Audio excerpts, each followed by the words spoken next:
the Benin princess who changed a 600-year tradition long before airplanes crossed the skies and cameras captured history.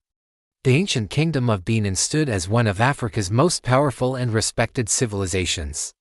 For centuries, its kings, known as Obas, ruled with deep traditions that guided the lives of their people, their chiefs, and even their own royal children. One of those kings was Oba Akenzua II, the 37th Oba of Benin.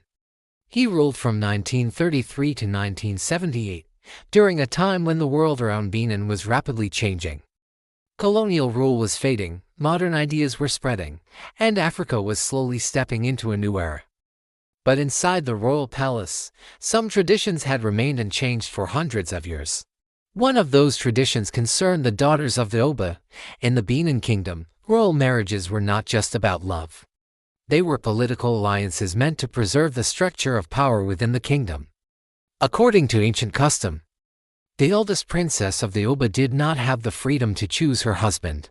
Instead, she was expected to marry Iyase, the highest-ranking chief in the kingdom after the Oba himself. The second princess was traditionally married to another powerful chief known as the Iyase of Benin. These arrangements ensured that the most powerful chiefs were closely tied to the royal family. For generations, no one questioned this tradition, until one princess changed everything. Her name was Princess Egbe. Princess Egbe was the eldest daughter of Oba Akenzua II. And she grew up during a time when the world outside the palace walls was changing very quickly. And like many royal daughters of earlier centuries, Princess Egbe was educated and exposed to modern ideas. In 1950, something remarkable happened. A photograph was taken that would later become historic. Princess Egbe traveled to London alongside Queen Ohan, also known as the Olu, one of the respected queens of the Oba. The image captured them standing proudly near an aircraft, symbolizing a powerful moment. The ancient Benin Kingdom stepping into the modern world.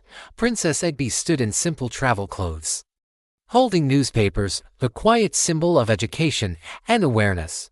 Beside her, Queen Ohan wore magnificent coral beads and traditional royal attire that instantly announced her noble status. The photograph showed two worlds meeting tradition and modernity, but the biggest change was still to come. By the mid-1950s, Princess Egbe had grown into a young woman. And according to tradition, the time had come for her to be married. Everyone expected the same thing that had always happened. The eldest princess would marry Iyase. But something was different this time. Princess Egbe had fallen in love, not with a chief chosen by tradition, but with a man named Engineer Elo Ogbeide-Ihama. He was educated, accomplished, and respected, but he was not Iyase, under the old customs of the kingdom.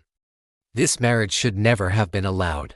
For centuries, royal daughters had followed the rules without question, but Oba Akenzua II was not just a traditional king. He was also a thoughtful and progressive ruler who understood that times were changing. Faced with the decision between tradition and his daughter's happiness, the Oba made a bold choice. He chose love. In 1956, Oba Akenzua II allowed Princess Egbe to marry the man she had chosen. This decision quietly broke a tradition that had lasted for centuries. For the first time in the history of the Benin Kingdom, a princess was allowed to choose her own husband. It was not just a family decision. It was a symbolic moment that showed how even the oldest traditions can evolve with time. The marriage of Princess Egbe and Engineer Elo Ogbeide-Ihama became a powerful example of how respect for tradition and openness to change can exist side by side. Today, that old photograph from 1950 reminds us of a remarkable story, a story of a princess, a father, and a kingdom standing between two worlds, the ancient and the modern. And sometimes, the greatest changes in history begin with something very simple, a father listening to his daughter's heart. Because Africa's history is filled with stories like this, stories of courage, stories of change, stories that deserve to be told. Our stories must be told.